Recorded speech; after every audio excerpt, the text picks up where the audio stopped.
नमस्कार, Marathi kitchen food चॅनलमध्ये तुम्हा सर्वांचं मनापासून स्वागत।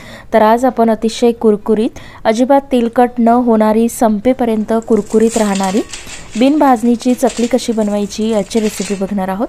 आवाजावरून तुम्हाला समजत असेल ही चकली किती कुरकुरीत झालेली आहे, अगदी झटपट तयार होते। चला तर मग लगेचच रेसिपीला सुरुवात करूया।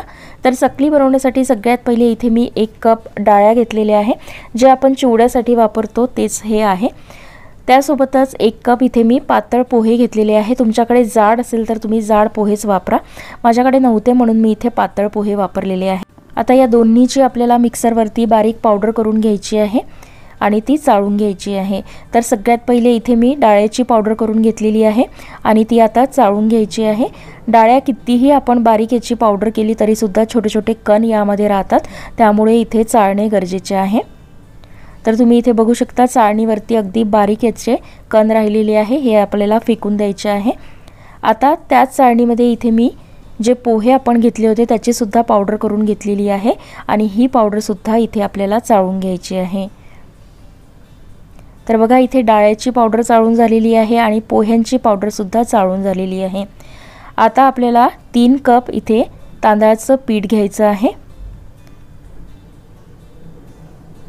तर 1 कप डाळ्या घेतले होते आपण, 1 कप पोहे घेतले होते, त्यासाठी 3 कप आपल्याला इथे तांदळाचं पीठ घ्यायचं आहे। हे तांदळाचं पीठ सुद्धा व्यवस्थित चाळणीने चाळून घ्यायचं आहे। तर बघा संपूर्ण तांदळाचं पीठ मी इथे चाळून घेतलेलं आहे। आता हे थोडंसं आपल्याला मिक्स करून घ्यायचं आहे आणि यामध्ये काही मसाले टाकायचे आहे। तर सगळ्यात पहिले इथे आपल्याला चवीनुसार मीठ टाकायचं आहे।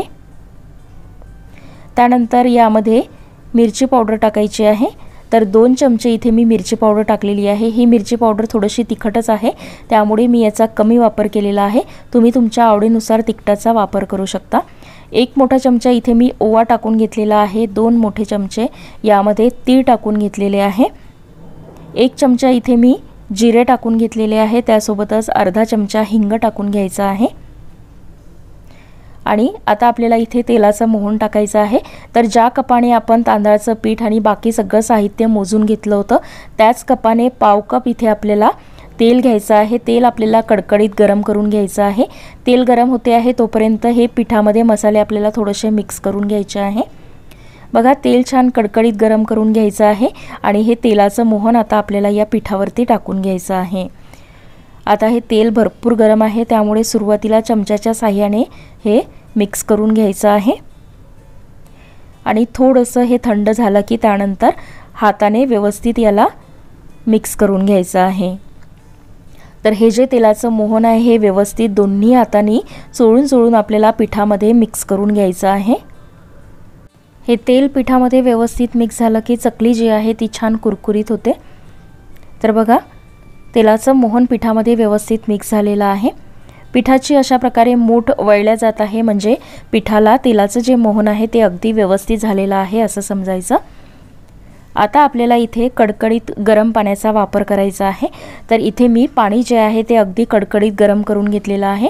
सुरुवातीला 2 कपच पाण्याचा मी इथे वापर करणार आहे। तर बघा इथे 1 कप पाणी टाकून घेतलेलं आहे। आता दुसरा कप इथे मी पाणी टाकून घेते आहे। आता पाणी टाकल्यानंतर आपल्याला चमच्याच्या साहाय्याने याला व्यवस्थित मिक्स करून घ्यायचं आहे पिठामध्ये। तुम्ही इथे चकलीच्या पिठाची उकड काढून सुद्धा या चकल्या बनवू शकता, पण या पद्धतीने सुद्धा या चकल्या छान कुरकुरीत होतात। बघा चमच्याच्या साहाय्याने पाणी पिठामध्ये व्यवस्थित मिक्स करून घ्यायचं आहे। हे पाणी एकदा छान मिक्स झालं की हाताच्या साहाय्याने पिठाला अशा प्रकारे आपल्याला दाब देऊन घ्यायचं आहे।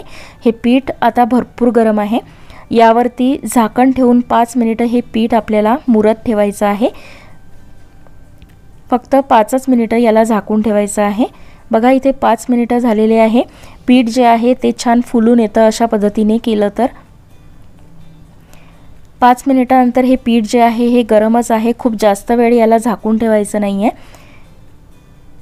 आता एकदा हाताने व्यवस्थित मिक्स करून घ्यायचं आहे आणि त्यानंतर थोडं पाणी टाकून हे आपल्याला पीठ भिजवून घ्यायचं आहे।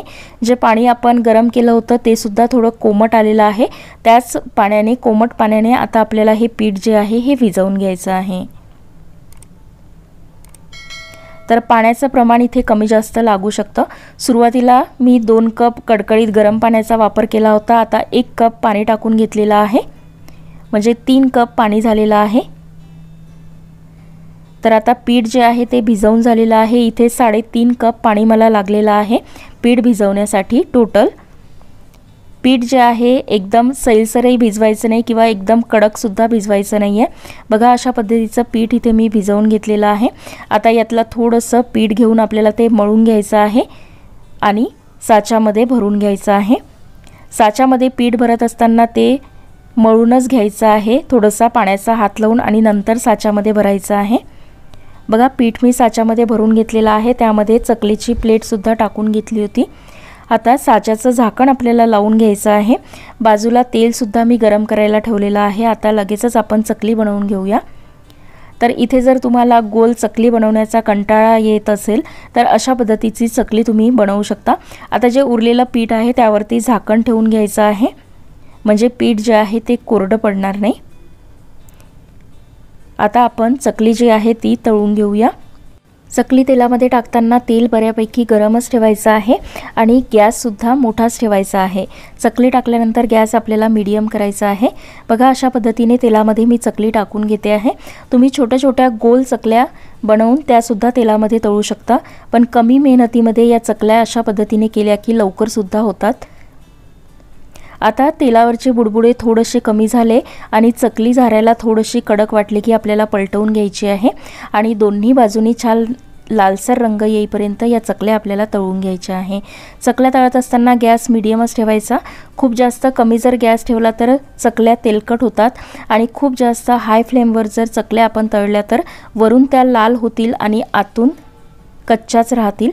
बघा अशा पद्धतीने लालसर रंगावरती मीडियम गॅसवरती ही चकली मी तळून घेतलेली आहे। चकलीला काटे तुम्ही बघू शकता किती छान उमटलेले आहे। आता चकली इथे आपली रेडी झालेली आहे। आता याच पद्धतीने जे उरलेलं पीठ आहे त्याच्या सुद्धा आपल्याला चकल्या करून घ्यायच्या आहे। अशा पद्धतीने या चकल्या केल्या की अगदी झटपट तयार होतात, खूप जास्त वेळ याला लागत नाही। आता उन्हाळ्याच्या सुट्ट्यांमध्ये मुलांना काहीतरी खायला लागतं, त्यामुळे या चकल्या तुम्ही बनवून ठेवू शकता। अगदी संपेपर्यंत या कुरकुरीत राहतात। बघा दुसरी सुद्धा चकली मी इथे तयार करून घेतलेली आहे। आता अशाच पद्धतीने सगळ्या पिठाच्या चकल्या मी इथे करून घेतलेल्या आहे। अगदी कमी वेळामध्ये झटपट या चकल्या तयार झालेल्या आहे। आवाजावरून तुम्हाला समजत असेल किती कुरकुरीत झालेले आहे। चकल्या तयार झाल्यानंतर त्या हवाबंद डब्यामध्ये भरून तुम्ही ठेवू शकता। 1 महिना या चकल्या टिकतात, याला काहीही होत नाही, अशाच कुरकुरीत या राहतात। शिवाय आपण यामध्ये डाळ्या आणि पोह्यांची जी पावडर वापरलेली आहे त्यामुळे चकलीला टेस्ट खूप छान येते।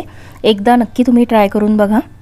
तर कशी वाटली तुम्हाला ही झटपट होणारी चकलीची रेसिपी मला कमेंटमध्ये सांगायला विसरू नका। व्हिडिओ आवडला असेल तर चॅनलला लाईक, शेअर आणि सबस्क्राईब नक्की करा।